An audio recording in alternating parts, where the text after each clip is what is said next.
El quinto evangelio. Samael Aun Beor. Conferencia número 35. El embrión áureo y la perla seminal. Significado gnóstico del embrión áureo. Fecha de grabación: 1971. Lugar de grabación: Ciudad de México. Contexto: Tercera Cámara. Anoten bien: Arcano 35. Axioma, repito, axioma trascendente, pero antes de explicar el axioma trascendente, vamos a dar el nombre del arcano, el desconsuelo, así es el nombre. Dice el texto del axioma: tras de ahora viene lo que fue antes, y antes fue lo que será ahora. Repito, tras de ahora viene lo que fue antes, y antes fue lo que será ahora. Y, como elemento de predicción, promete alarmas, consternaciones, melancolías, tristezas, obstáculos, acontecimientos imprevistos. Hasta aquí la parte predictiva. Si sumamos entre sí las cifras del arcano 35 tenemos el arcano 8. Tal número pertenece al patriarca Job. Bien sabemos que Job significa pruebas y sufrimientos de toda especie, por ello es que no debe sorprendernos el que en tal arcano hayan amarguras. Dentro del 35 está el 8, no es extraño que en ese arcano encontremos la consternación, las melancolías, la tristeza, los obstáculos, etc. Es claro que 3 más 5 nos da el arcano de todas esas cosas, el 8. Bien, ya hermanos tenemos lo relacionado con ese arcano. Entraremos pues, en el tema, en la plática de esta noche. Vamos a platicar sobre lo que es la perla seminal, el embrión áureo, etc. Ante todo, mis caros hermanos, es necesario saber que la perla seminal todavía no existe en el animal intelectual equivocadamente llamado hombre. En todos los seres humanos, o mejor dicho, en todos los bípedos tricerebrados equivocadamente llamados así, humanos, existe el ego, el yo, el mí mismo. Tal yo, está formado por un conjunto de entidades tenebrosas, siniestras e izquierdas. Es obvio que dichas entidades personifican nuestros errores psicológicos: ira, codicia, lujuria, envidia, orgullo, pereza, gula, etc. El conjunto, pues, de todos esos defectos, se personifican en los distintos yoes que forman el mí mismo, el sí mismo, el Seth, de la sabiduría egipcia. Los seres humanos comunes y corrientes, o mejor dijéramos, los humanoides comunes y corrientes, no pueden ver los mundos suprasensibles, no tienen las facultades trascendentales que les permitieran penetrar en los misterios de la vida y de la muerte. Eso se debe, sencillamente, a que tienen la conciencia dormida. La conciencia es la misma esencia, y está dormida, porque está enfrascada entre todos los yoes que constituyen nuestros errores psicológicos. Necesitamos disolver esos yoes para que la esencia o la conciencia se libere. Solo a base de comprensión de fondo y con ayuda de la divina madre Kundalini, la serpiente ígnea de nuestros mágicos poderes, podemos destruir, aniquilar a todos esos yoes, que constituyen nuestro ego, nuestro mí mismo. Conforme esos yoes se van aniquilando, la esencia se va desembotellando, y cuando la esencia queda totalmente liberada, entonces, despertamos, podemos ver, oír, tocar y palpar las grandes realidades de los mundos superiores. Empero, la esencia no se desembotella toda de inmediato, el proceso es metódico, lento. La esencia va desenfrascándose o liberándose, conforme vamos comprendiendo y eliminando nuestros defectos psicológicos. Cuando la esencia se libera, en principio, o mejor dijéramos, cuando comienza a liberarse, en principio, se forma la perla seminal, de la cual nos habla el Tao. Entonces empiezan a surgir los primeros destellos de conciencia despierta.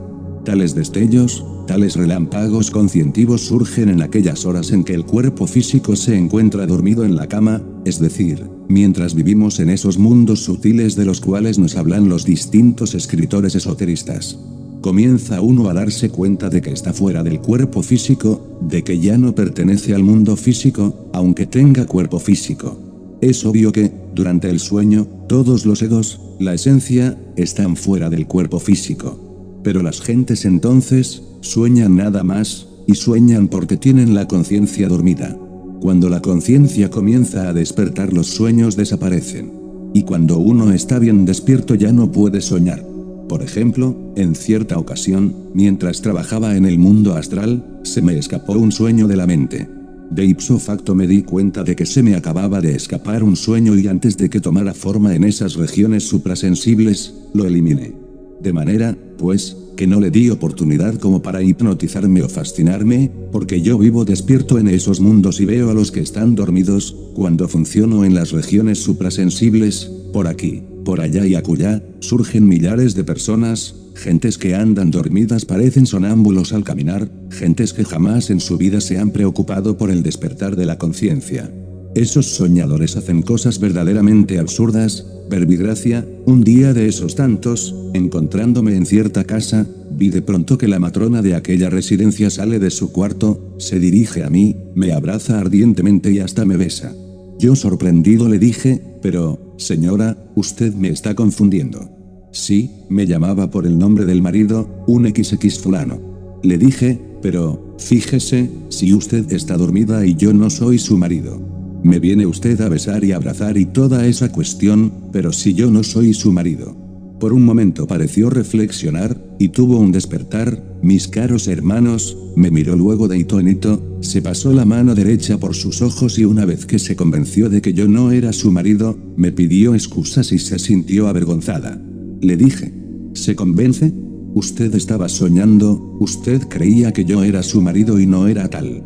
Usted necesita preocuparse, luchar por despertar la conciencia. Reflexionó un poquito y se retiró. Así son los dormidos en el mundo astral y también en el mundo de la mente. Cuando uno despierta, esos sueños se acaban, y ya ve las cosas tal cual son, no como aparentemente son. El proceso del despertar se inicia, pues, con la perla seminal. Pero tal perla no está formada, hay que formarla, y se forma con los primeros porcentajes de esencia que suelen escaparse o desembotellarse al destruir los primeros yoes.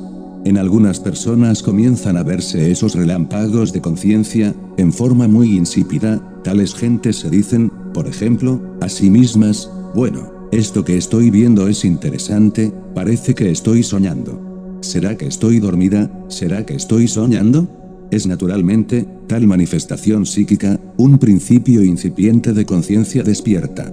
Pero más tarde, conforme el porcentaje de esencia o conciencia se va liberando de entre esas botellas que se llaman yoes, la perla seminal se va desarrollando, y entonces ya, esas personas no se contentan con decir, estoy soñando, o parece que esto es un sueño. Su conciencia es aún mayor y pueden exclamar, estoy fuera del cuerpo físico, estoy en astral, no estoy soñando. Claro, esto representa un gasto de energía mayor, y solo se da cuando ya la perla seminal está más desarrollada. Conforme el trabajo esotérico continúe, conforme vayamos destruyendo a los yoes que forman nuestros defectos, la perla seminal continúa también en sus procesos de desarrollo, hasta transformarse radicalmente, viniendo a formar eso que llamamos el embrión áureo. Tal embrión es, en sí mismo, alma fabricada, tal embrión es muy hermoso, y bien desarrollado puede tener el mismo o mayor tamaño todavía que el del cuerpo físico. El embrión áureo se le denomina también flor áurea, y cuando ya se establece en nosotros, viene a formar un equilibrio maravilloso entre lo espiritual y lo material. El embrión áureo es el verdadero centro permanente de conciencia, nos da individualidad, nos da autoconciencia. Quien posee el embrión áureo puede entrar y salir del cuerpo físico a voluntad, puede moverse en todos los departamentos del reino a voluntad, puede estudiar los misterios de la vida y de la muerte en los mundos superiores, puede recordar sus vidas anteriores, puede conocer el futuro que le aguarda. Por todo eso urge que eliminemos el ego, que lo reduzcamos a cenizas, a polvareda cósmica. Ese es el misterio del áureo florecer. ¿Quién desarrolla, pues, en sí mismo, el embrión áureo? Quien posee la flor áurea, no puede ya olvidar sus vidas anteriores y cuando cambia de cuerpo lo hace a conciencia, es decir, cuando renace ya no olvida su propia individualidad, sus vidas pasadas, etc. Las gentes comunes y corrientes solo tienen la esencia, no han formado al embrión áureo. En esas gentes todavía no ha surgido el misterio del áureo florecer. Muchos quieren poderes, clarividencia, clariaudiencia, capacidad para entrar y salir del cuerpo físico a voluntad, etc.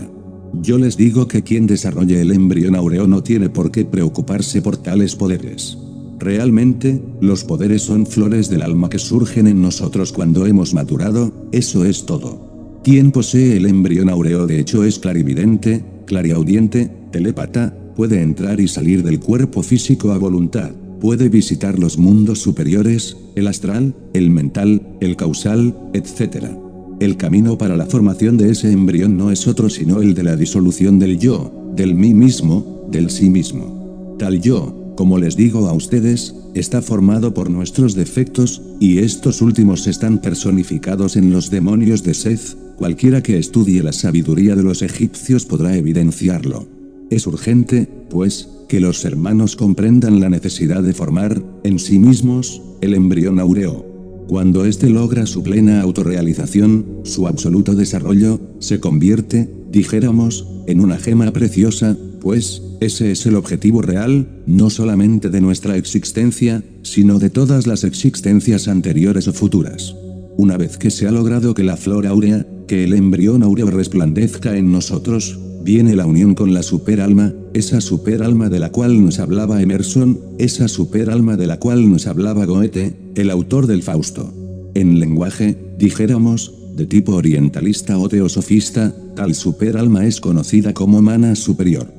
Sabemos que existe también el manas inferior, pero a este último no nos estamos refiriendo. Obviamente, estamos citando al superior manas, al tercer aspecto de la Trimurti Atman Buddhi Manas. Y esto es necesario conocerlo.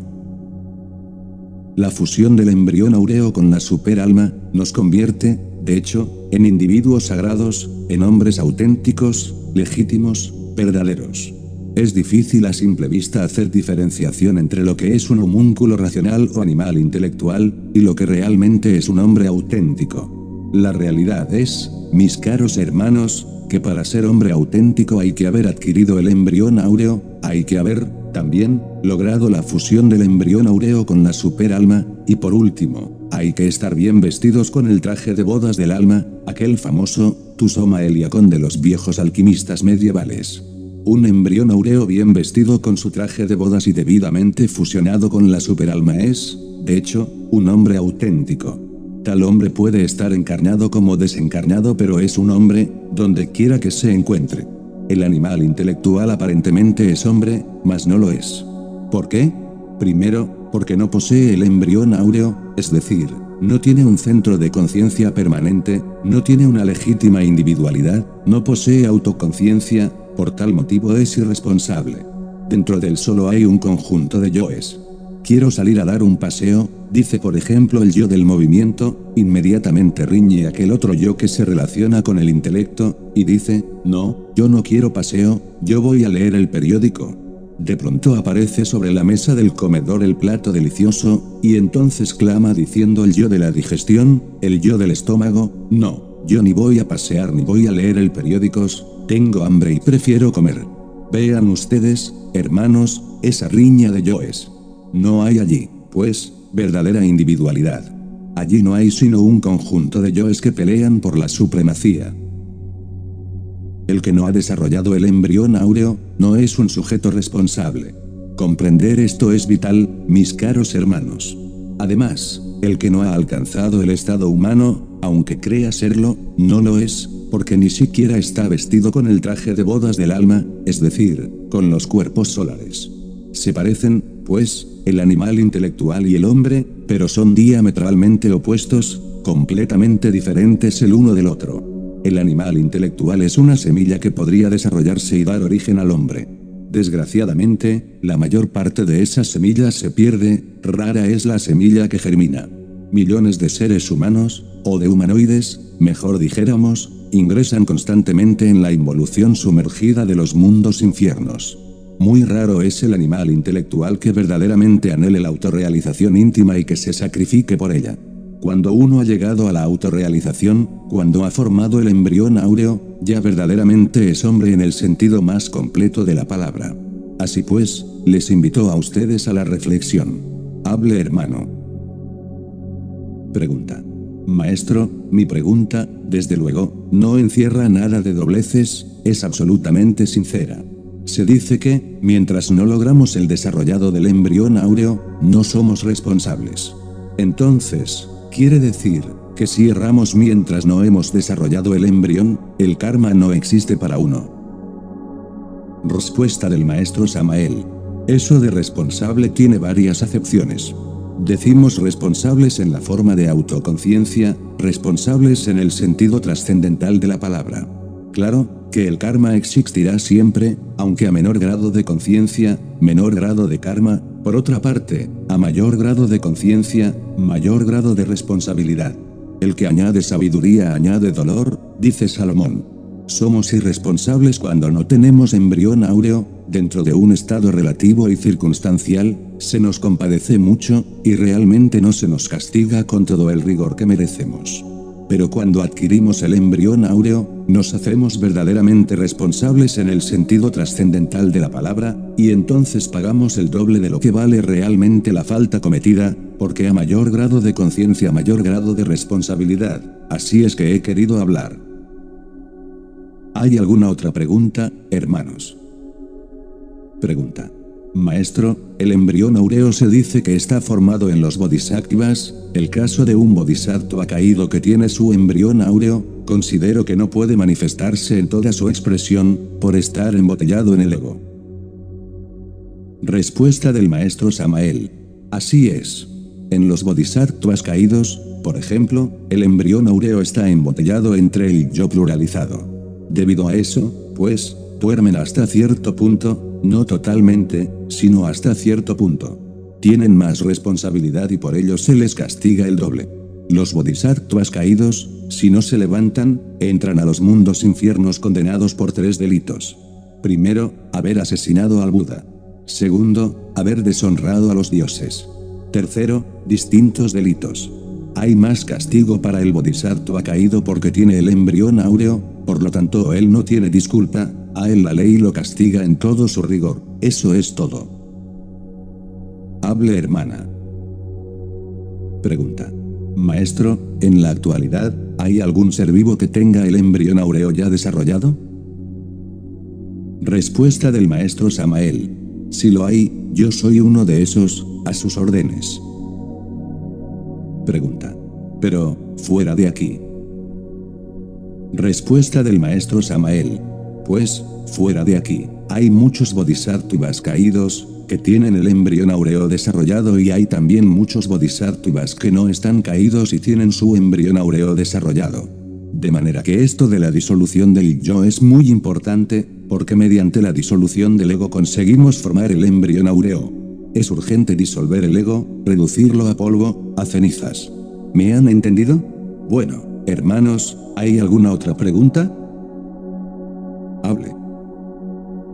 Pregunta. Entonces, ¿el nacimiento del embrión áureo no es un problema exclusivamente sexual? Respuesta del maestro Samael. En ello están varios aspectos.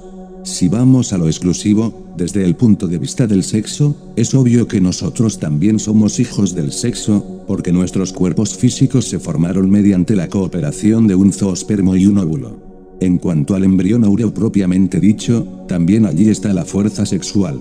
En primer lugar, téngase en cuenta, que los yoes, que personifican nuestros errores toman forma gracias al agente sexual, aunque sea en su aspecto negativo, en la zona, pues, del plexo solar, y luego surgen a la existencia.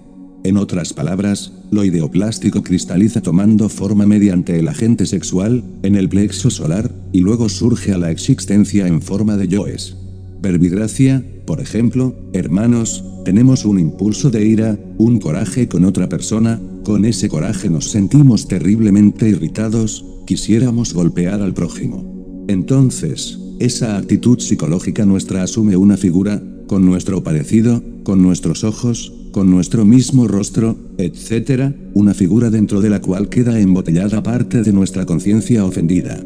Y esa figura no es algo muerto, no es una pintura, no es un animal disecado, es algo que tiene realidad, que vive. Esa figura es una criatura viviente que gracias al agente sexual toma forma en el plexo solar y luego surge de allí, ya lleva dentro algo de nuestra conciencia, así se forman los yoes. ¿Podrían ustedes decirme, bueno, pero qué tiene que ver el plexo solar con la energía sexual? Y sería una objeción correcta. Aclaro, en nuestras glándulas sexuales se levantan vapores seminales, hidrógenos y 12, y de nuestros órganos sexuales también se levanta la antítesis, el fuego antitético, el fuego, dijéramos, izquierdo del abominable órgano cundartiguador. Se acumula en el plexo esas sustancias, y es mediante esas sustancias, hidrógenos y 12 y fuego negativo fatal, que toma forma en lo ideoplástico el fantasma de la ira, tal como la hemos sentido. Así surge en el plexo, o de la región ventral, lo que se llama un yo de ira, un yo de coraje, un yo que tiene nuestra misma figura, que vive, que alienta, que puede moverse en todo el espacio, etc. En ello hay, pues, material sexual. Es obvio, pues, cuando nosotros dirigimos nuestra energía creadora contra tal o cual yo, lo desbaratamos. ¿No dice acaso la homeopatía, similia similibus curantur? Un dicho vulgar dice por ahí, contra mordeduras de perra, pelos de la misma perra. Y es verdad, ese es el lema de la homeopatía. Así pues, si esos yoes han cristalizado mediante el agente sexual negativo, es obvio también que mediante el agente sexual positivo podríamos desintegrarlos, reducirlos a polvo. Por eso es que, primero, hay que comprender el error. Segundo, hay que rogar a la Divina Madre Kundalini, para que ella utilice la energía sexual, rogarle que desintegre, que reduzca a polvo al tal o cual yo, al yo que hemos comprendido a fondo, y entonces este se desintegra, se reduce a polvo. Y cuando esto sucede la esencia se libera y toma forma en el embrión áureo. Por ello es que tal embrión está íntimamente relacionado con la energía sexual, ¿entendido? Bueno. ¿Hay alguna otra pregunta, hermanos? Pregunta. Maestro, en uno de los libros del maestro Krumheller, dice que es tan fuerte, la capacidad, la potencia de la práctica del arcano AZF, que en ese momento dirigiendo el pensamiento, supongamos, a asesinar a una persona a distancia, se lograría. ¿Es real o no? Respuesta del maestro Samael. Es claro que sí, pero cuando se tiene, la clave IT, que está formada por dos letras, I, T, pero para tener esa clave hay que haberla recibido de labios a oídos de algún gurú. Yo tengo esa clave, la conozco, pero es secreto de estado. Si se me ocurriera revelarla yo me echaría sobre mis hombros un gran karma. Por eso es que creo, hermanos, que uno nunca debe enseñar magia negra. Porque no solamente peca el que mata a la vaca, sino el que le tiene la pata, ¿entendido?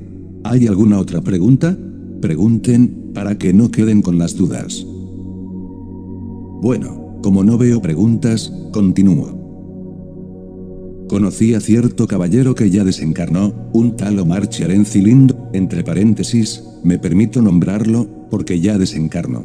Uno de los magos negros más ilustres que haya yo conocido. Era un políglota, hablaba español, inglés, francés, alemán y no sé qué tantos otros idiomas, gran músico, como conferencista era maravilloso, tenía un intelecto chispeante, terrible. Yo asistí a una de sus conferencias.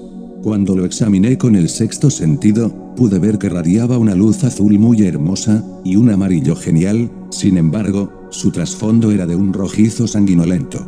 Los hermanos todos lo escuchaban con mucha atención. Después, pude evidenciar que ese azul que se veía en su aura tan hermoso, y ese amarillo, no eran de él sino del auditorio, de los que le escuchaban. Quienes nos lo habían presentado, enfatizaban la idea de que era nada menos que el mismísimo maestro Kutumi. Cuando fuimos a conocerlo, sí, nos asombramos de su erudición, además de políglota y de sus artes de músico, etc. Fin de la conferencia.